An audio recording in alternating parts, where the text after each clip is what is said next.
Please Okay. go ahead. Well, thank you very much, first of all, for the selection and for your kind words. So the idea for the film is a bit inspired by my own childhood and youth as a young boy growing up with a physical disability. Even though I am not as severely disabled as the characters, I was still put during school time or, for instance, during summer camps or stuff like that. In France, I don't know about the other countries, but they tend to put all the disabled kids, all the different kids, so to speak, together and creating what I call forced communities. So communities that are not based on complicity or likeness, but forced. And so it always struck me is that it would create feelings sometimes of complicity. You would hope complicity, but actually sometimes a lot of resentment because you would watch the other kids and think I'm not like them. Why am I with them? Why is he here? Stuff like that. And I always thought it would be a good uh, a moteur, a good starting point for a comedy, because to me it would launch feelings and a sort of being to the world, of speaking to the others that you don't often see in cinema, in culture, representing when we are representing disabled people. Disabled people are always, or almost always, heroes, very brave people, or objects either of admiration or pity. And it was really important to me to put teenaged boys, in this case, um, that are not objects of admiration or pity, that are, to me, Little Monsters can be taken both as the monsters, kind of like the classical movie freaks, of circus monsters, but they're also monsters because uh, I don't know if I can swear, but they're dicks. They're mean little kids. They're not really nice to each other. They're not really nice to the driver that takes care of them and everything. To me, it was this the most important point. It was the characters that were the starting point. And then a few years ago, I had this idea of the van that would be kind of a conduit, huis clos, like uh, Yeah. a Uh, sealed off point, and uh-huh. everything would happen inside the van during the trip. And so then it was all from there, it was following the kind of classical structure of the comedy with the setup, punchline, and everything, but always following the two characters. Mhm.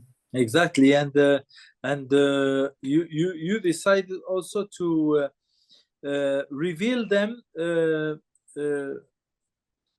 gradually, so that you introduce us in this world, in this, as you said, this forced community. Were small because there were the two of them, Yes. and plus this young lady who takes care of them. But you introduce them in so that we get first to feel we felt this tenseness, but so this tenseness can take us to drama, in fact, Mm, but somehow it took us to comedy. mm, And so you made those decisions, that you yes. why do you think comedy as a language, cinema language, is is appropriate in situation like that, and what Mm. did it help you to achieve? It's a very good question because to me, to be honest with you, when I graduated from screenwriting school, I was not writing comedies. I was writing much more serious dramas about not necessarily the same subject matters, but I wanted to be just as politically engaged as I am in Little Monsters. And so the discourse I would have in my movies would be very hard to put into fiction, and then very hard, to be honest with you, with financing also. Because they would say, okay, for instance, if I had made a very poignant drama about this bullying and everything, I think people would maybe have said, oh, the people that are not disabled are caricatures. In the film, you are very, very mean to your secondary characters and everything. Here, the comedy language allows me to be more radical, and also the teenage setting, I think, allows me to be more radical and kind of hide almost behind the comedy, but I say this, I have always had a huge love for the comedy genre. Sometimes people tend to think maybe it's more for TV, more for stand-up and everything. I think cinema can be a great meeting point, and this for the laughter. I was talking about the cruelty of the young people in those forced communities, and to me, for my own case, this is where I developed a very dark sense of humor that was kind of like a shield, like a shield or maybe a weapon, even maybe both, but to protect myself from the violence I would receive from the world regarding my handicap. And to me it was very connected with these characters also, to have the comedy, to have and to have mostly, I think, in the film, all of the jokes are from them. It's not jokes about them, it's jokes that are from them, and it's also jokes a lot that are not about disabilities, that are about a guy that's a bit too mean and that I don't want to spoil the movie, but that has a story with a girl, and another kid that's a bit too soft on the other hand, and that's kind of uh, a victim. And so to me, it was important that most of the jokes are are about this. And then when it felt organic with the film, with the story, with the characters, the jokes would then land on the handicap, because obviously I didn't want to ignore it either. Yeah. To me, the comedy was very important to send those characters inside this story. Mm-hmm. Yeah, yeah, and I think you achieved something which is very nice. Also, is that to show how they could be mean, but at the same times, it's only the one side of the coin, because the other side is their fragility. They're very fragile, Mhm. and maybe that's why they're very mean also to each other. Absolutely. And in fact, this is not specifically true only for disabled people. I mean, Absolutely. especially teenagers. All teenagers are like that. You know, Yes, you hear how they say things and how mean sometimes they can be, absolutely. and at the same time, it only reveals their fragility. Mm, and, absolutely. and And I think especially boys, but to have the more fragile you are, the more mean and yeah, tough you try to act. yeah, And this was very important because when I am showing now the film in festivals, including your yeah, festival, where I'm very glad to show the film, yeah, and to have a feedback from teenagers is yeah, really, really lovely. And sometimes it's from people with disabilities or who know people with disabilities who say, "Oh, this detail is very, very true, is very resonant to my experience or my brother's experience or whatever." And sometimes people come to me and say, "Oh, it made me think of my childhood or my teenage years," but that have no disabilities. That just say, for instance, I don't know, I was not the cool kid, I was fat, I was whatever. yeah, A lot of people carry that inside them, especially yeah, during their teenage years. yeah, yeah. And that perspective, the lady who was taking care of them, she was on a totally different model, very classical model. Let's make this world a nicer place, just Mhm. by saying it. Yes, exactly. Yes. And hoping that people will believe in that, in her friendship van Yes, absolutely. theory. Yes. And but, but obviously you proved her wrong.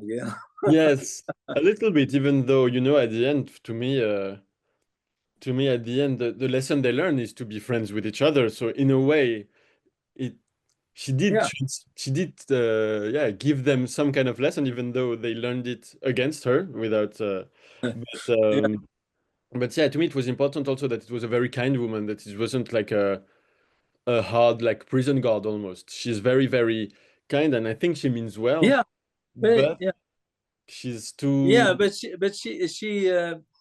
She feels like, well, she I think she believes that by being nice, one ends up really getting into nice relations just by showing how nice you are, and everyone. Yes. If we show to each other we're nice, then Mm, which is something a lot of people believe. I mean, in yes. the world. I mean, in our cities, people are polite because Mm, they feel that by being polite, people will be polite to them, and they will all live in a polite world where nothing yes. bad will happen. And it's very common. yet in forced communities, it's not really the answer. No, no, and I think they show it to her again and again in the film, which leads her to break down that it's not enough, and maybe she doesn't take the problem. Being also always only being nice shows also that you sense the fragility in the other, in the people you're being nice to, and that can be almost as violent as meanness because it's a sign that you have seen their fragility and you have seen their weakness, and it Yeah, can be yeah. violent So for the. it's maybe pity behind whatever you're trying to say, and yeah, and people Absolutely. feel that. Yeah, it's true. So at all those levels, you were able to, in fact, provide to the viewer information so that they get to see how complex these relations can be among these people in that community, and at the end you almost it's a bit fantastic type of ending because but it can happen. I mean, Maybe. when you talk about teenagers, yes, they could do even worse Yes, than that. Yeah, they could, absolutely. and but it's overall a bet, very courageous bet to go into that kind of themes and be able still to make a point out of laughing and funny situations, in fact, and even to us, who most people again are shy off very much from laughing at something that can happen to somebody who is disabled. Yes. When in fact, as you show, it shouldn't, because it's humanity. It's not. Yes. It's not. We're talking about just a human being also who is. Yeah. So.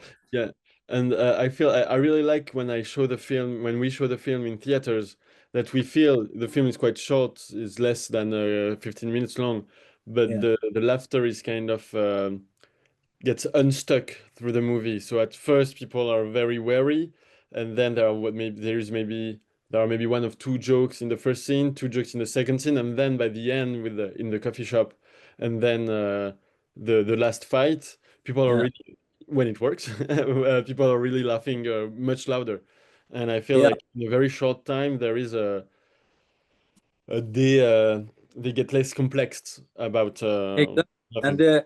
And the comedy releases that pressure. In fact, Yes. the last scene is releases all that, because we do build some pressure from understanding the situation, which is not easy at all. Yes. But yet, comedy is there to provide us a nice, good relief. That everybody is happy, the characters are happy, we are happy. So, Absolutely, yeah. yeah. Well, what's your next move after this movie? Tell me about your plans. My actually, I am writing now the kind of sequel or the feature version of Little Monsters. I really hope that I get financing for it quickly enough to keep the two actors, Samuel Kalambay and Oscar Blos, because I really enjoyed working with them, and I think the movie all Yeah. stands on their shoulders.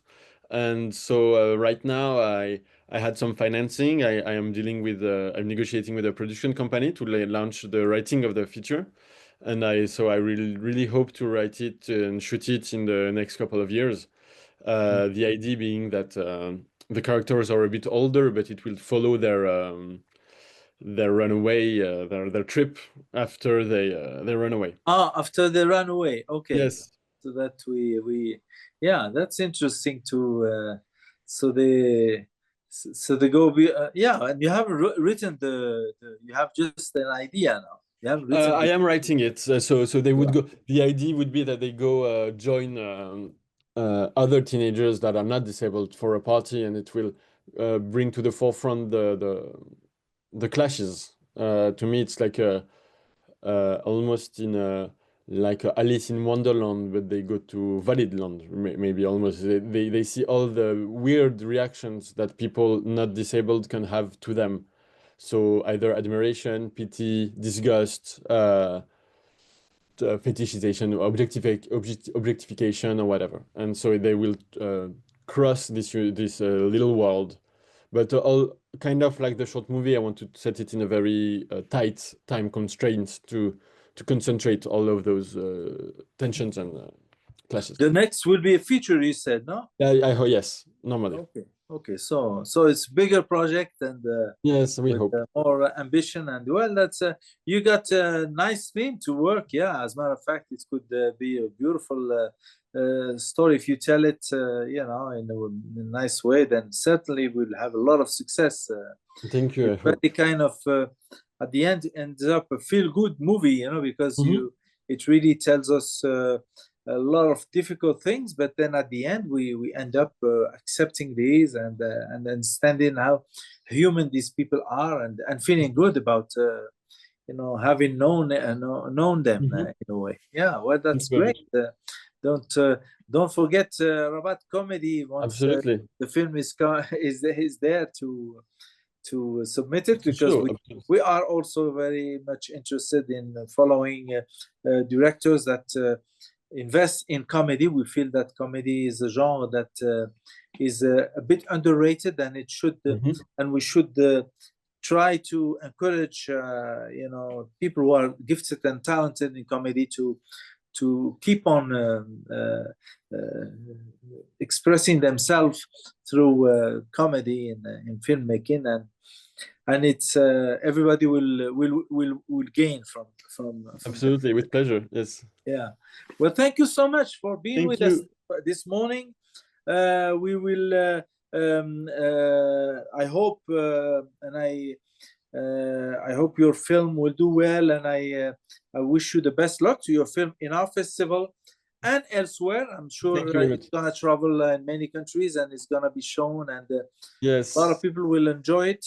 And let's stay in touch, and hopefully. Absolutely, with pleasure. I can't wait to learn how the movie does in your festival. Don't hesitate to give me feedback. I will. Yeah, we will. Negative, We will tell you how things are going. Yeah, okay. With pleasure. But you can.